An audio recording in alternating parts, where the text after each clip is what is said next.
Hello viewers, நீ நான் காதல் டுடே எபிசோடு. இந்த இடத்துல இங்கே பாரு, இனி வந்து தேவையில்லாத அபிராகோட விஷயத்தில் ஏதாச்சும் தலையிட்டு அவ்வளோதான்னு சொல்லிட்டு லாவண்யாவை மிரட்டிட்டு இருக்காங்க. அனு இருந்துட்டு அவங்க ரெண்டு பேருமே சந்தோஷமாக இருக்க விட அதை விட்டுட்டு அவங்க ரெண்டு பேருக்குள்ளேயும் வந்து இப்படி சண்டை மூட்டி விட்டி அவங்க ரெண்டு பேரும் பிரிக்கணும்னு நீ பிளான் பண்ணிட்டு இருக்கியா, அப்படியெல்லாம் ஒன்றும் இல்லையா அப்படின்னு சொல்லிட்டு அந்த இடத்துல லாவண்யா சொல்கிறாங்க. இங்கே பாரு, உன்னை பற்றின எல்லா டீட்டெயிலும் எனக்கு தெரியும், நீ யார் எப்படிப்பட்டவன்ட்டு ஒழுங்காக எப்படி இருக்கணுமோ அப்படி இது. அதை விட்டுட்டு தேவையில்லாத அவங்க ரெண்டு பேருக்குள்ளே சண்டையை மூட்டி விட்டு அவங்க ரெண்டு பேரும் பிரிக்கணும்னு நினச்சேன், நடக்கிறதே இங்கே வேறையா இருக்கும் அப்படின்னு சொல்லி பயங்கரமாக வான் பண்ணி அனுப்பிச்சிடுறாங்க.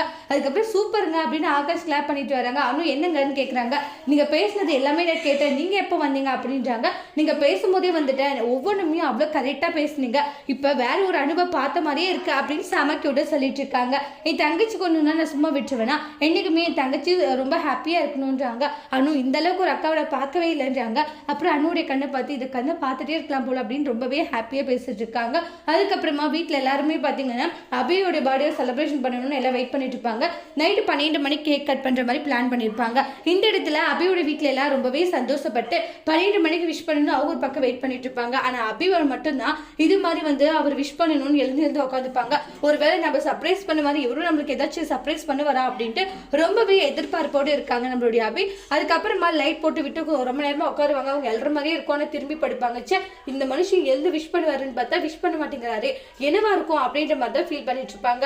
அப்புறமா வந்து ராகவ் வெல்ற மாதிரி இருக்குன்ட்டு அபி வந்து அப்படியே சும்மா படுக்கிற மாதிரி படுப்பாங்க. ஆனால் ராகவ் லைட் ஆஃப் பண்ணிட்டு படுத்துக்கிறாங்க. சே, இவரெல்லாம் கடைசி வரைக்கும் நம்மளுக்காக விஷ் பண்ண மாட்டாரு, அது தெரிஞ்ச விஷயம் தானே அப்படின்ட்டு அபி ரொம்ப ஃபீல் பண்ணிட்டு இருக்காங்க. அதுக்கப்புறமா ஒரு நேரமா வந்து அபிக்கு ஃபோன் வருது. அம்மா அப்படின்றாங்க.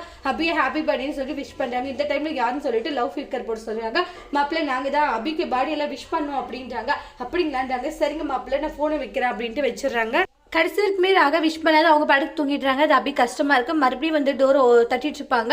அப்புறம் பார்த்தா இந்த ராகவுடைய வீட்டில் எல்லாருமே அபிக்காக வந்து விஷ் பண்ணி நைட்டு 12 மணிக்கு கேக் அரேஞ்ச் பண்ணியிருப்பாங்க. ரொம்ப ஹாப்பியாக இருக்கிறாங்க அபி. அதுக்கப்புறம் அபி ஹாப்பி பர்த்டே அப்படின்னு சொல்லிட்டு எல்லாருமே விஷ் பண்ணுறாங்க. விஷ் பண்ணி முடிச்சதுமே வந்து கேக் கட்டிங் பண்ணுறாங்க. கேக் கட் பண்ணிட்டு அதுக்கப்புறம் ராக ஊட்டி விடும் போது ராகவ் அதை வாங்க கூட மாட்டாங்க.